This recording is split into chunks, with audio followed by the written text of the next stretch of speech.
54절 이하에 이는 각종 나병의 황도에 대한 규례라고 하면서 육체의 나병, 의복의 나병, 집의 나병, 가옥의 나병의 규례를 마치고 있습니다.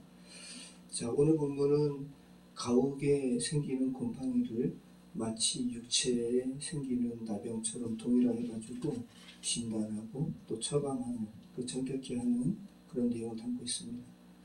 자, 무생물인 옷의 나병이 전염되어서 인간의 나병과 똑같은 규례로 취급했던 것처럼 물리적인 집도 가옥도 그렇게 할 것을 지시하고 있습니다. 그런데 오늘 본문은 이전에 육체의 나병, 옷의 나병과는 상황이 달라요. 지금 이스라엘은 흙을 이겨서 만든 흙집에 사는 것이 아니라 그저 이동하는 텐트에 살고 있거든요. 이것은 지금 너희가 앞으로 갈 광야 건너 가나안 땅에서 살 때 그 가옥에 대한 규례를 지금 미리 말씀하고 있는 겁니다. 자, 마치 사람에게 하듯 가옥을 정결케 하는 예식에 비둘기와 백향목, 또 홍색시, 우슬초가 드려지고 흐르는 물과 피를 뿌리는 그런 규례를 말씀하고 있어요. 그래서 우리는 죄악을 상징하는 나병을 사람이 입는 옷 외에 사람이 사는 가옥에까지 이렇게 적용시키는 것이 무엇을 의미하는가, 그런 좀 생각을 해야 될 것입니다. 자, 우리의 인격을 파괴하는 그 죄가 바로 나병이 상징하는 거죠. 근데 이 죄가 우리가 살아가는 삶의 영역까지 침투한다는 것이고, 그대로 가면 우리의 삶이 무너진다는 거예요. 그대로 가면 가옥이 무너진다는 거예요. 그래서 성소에 있었던 제사장이 집으로 가는 거예요. 그죠? 38절, 제사장은 그 집 문으로 나와 그 집을 이레 동안 폐쇄하였다가 이레 만에 또 가서 살펴볼 것이요, 그 색점이 벽에 퍼졌으면, 이 색점, 난육이라고 이제 사람 몸에서는 난육으로 표현했는데, 그러니까 살아 움직이는 것과 같은, 죄가 살아 움직여가지고 곰팡이가 집에 퍼지면, 살아 있으면 그는 명령하여 색점 있는 돌을 빼내어 성밖 부정한 곳에 버리게 하고, 또 집안 사방을 긁게 하고, 죄와 관련된 것을 다 긁는 거 생각해 보세요. 밟고 세곤하는 거예요. 그 긁은 흙을 성밖 부정한 곳에 쏟아 버리게 할 것이요, 밟은 세곤이죠. 그들은 다른 돌로 그 돌을 대신하여 다른 흙으로 집에 발을 지니라. 그래서 우리가 한번 이 레위기, 특별히 나병과 관련해서 한번 높은 곳에서 흐르는 물을 한번 생각해 보시기 바래요. 제가 페인트 바르다가 이제 지금 남은 페인트 가뜩이나 이제 많은 부자재가 생겼잖아요. 그래서 저기다가 이렇게 놨는데 이게 무게중심이 이게 뒤바뀌어가지고 페인트가 이렇게 흘렀어요. 그때 그 아래 이렇게 고였어요. 그래서 제가 어제 신나로 닦느라고 고생했는데, 자, 여러분, 위에서 아래로 흘러내리는 것은 아래 있는 것을 다 덮어버리죠. 그죠? 우리가 죄로 인해서 세상의 모든 것이 검은데 주 예수 그리스도의 보혈의 피, 붉은 피가 위에서부터 흘러내리는 거 다 덮어버리는 거예요. 그리고 그 검은 것이 희게 되는 거예요. 이게 성경이 말하는 그 색의 이미지죠. 똑같습니다, 여러분. 오늘 본문에서도 위에서 흐르는 보혈이 아래로 흘러내려가면서 그것이 덮는 모든 부정한 것을 정결케 하는 거예요. 회복케 하는 거예요. 그래서 오늘 본문에서도 가옥을 정결케 하기 위한 흐르는 물이 언급되고, 한 마리의 새는 죽고, 그죠? 그리고 또 한 마리의 새는 날아가는 이미지로 죄에서 정결케 된다는 것이 어떤 것인지, 가옥에게까지, 집에게까지 그 이 이미지를 적용시키고 있습니다.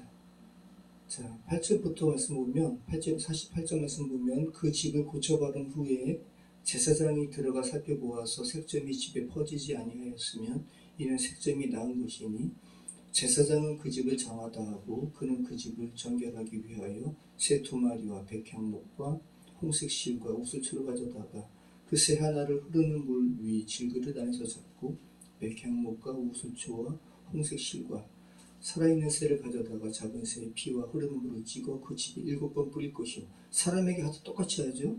그는 새의 피와 흐르는 물과 살아있는 새와 백향목과 우슬초와 홍색 실로 집을 정결하게 하고 그 살아있는 새는 성박들에 놓아주고 그 집을 위하여 속죄할 것이라.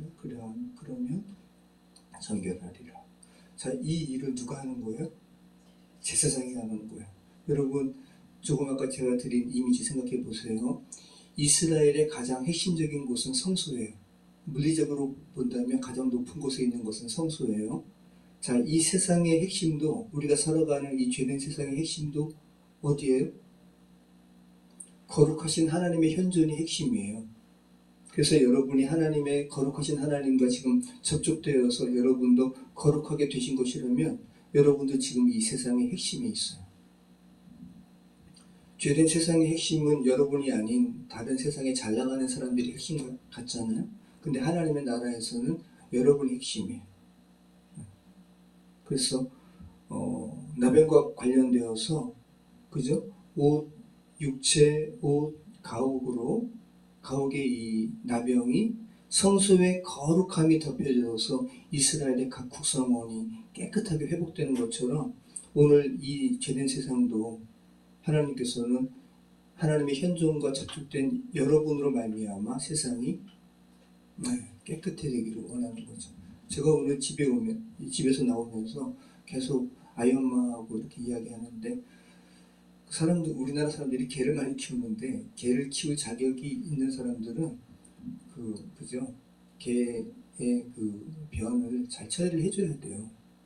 지난번에는 그 봉지가 원래 그 녹말로 해서 녹는 그 봉지에 해서 그대로 이렇게 버리는 게 맞는데 일반 봉지 그거 해서 준비하기 어려우니까 일반 봉지 준비했다가 이제 따로 처리하잖아요. 근데 일반 봉지를 담은 채로 그냥 저희가 다니는 차 위에다 그냥 던져버렸네. 그거 누가 치워요? 그래서 제가 다시 주워가지고 썰소리가 났는데 누가 또 그걸 다시 또 밖으로 해가지고 차가 아마 이렇게 밟았는지 납작해져가지고. 근데 오늘도 또 저희 앞에 항상 있는 곳에다가 고양이는 그렇게 변 안 보잖아요. 그죠? 고양이는 몰래 그렇게 하지. 그 사람이 그러니까 개를 키울 자격이 없는 거죠. 그러니까 아침에 저 새벽기도 하러 나오면 얼마나 불쾌해요. 그 부정을 벌써 입는 거고. 자, 지금 보세요. 오늘 말씀 보면 수평적으로는 자, 나병이 의심되는 사람을 누가 성소의 제사장에게로 데려오잖아요. 그죠? 근데 오늘은 집은 데려올 수가 없으니까 제사장이 가죠.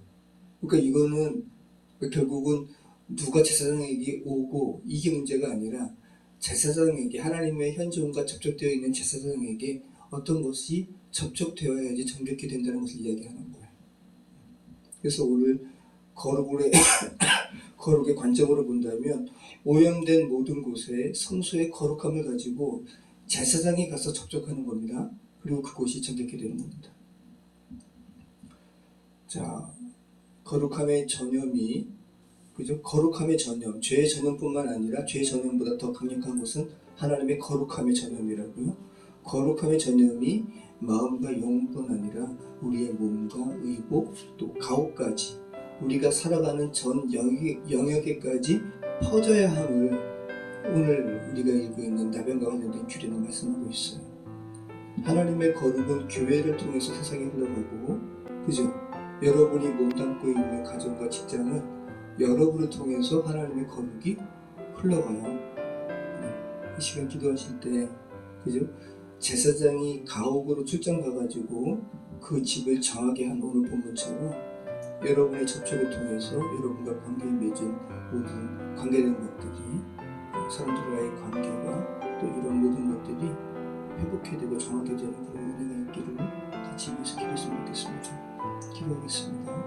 참 좋으신 하나님 감사합니다. 여기 말씀을 통해서 계속 거룩의 접촉과 관련된 그런 말씀을 저희에게 하시니 감사합니다. 이 세상의 핵심은 하나님의 현존인 것을 고백합니다.